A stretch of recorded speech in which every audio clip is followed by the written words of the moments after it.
સિયારામ સર્વને આશીર્વાદ સહ પ્રણામ। આજે ખૂબ દિવ્ય અવસર છે, ખૂબ રાજીપાનો અવસર છે બાપ। આજે આપણો ઠાકોર અવધમાં પાછા પધાર્યા છે।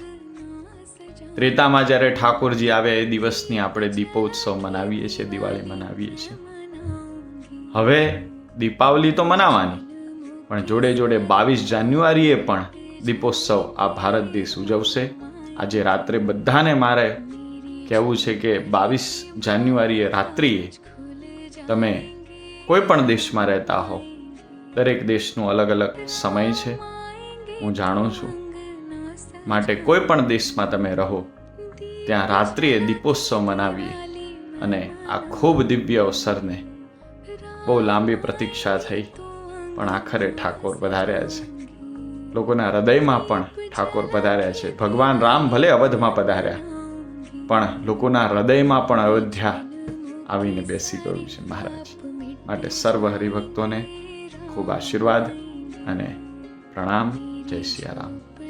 દીપાવલીનો ઉત્સવ 22 જાન્યુઆરીએ પણ ઉજવવામાં આવશે દર વર્ષે। જય સિયારામ।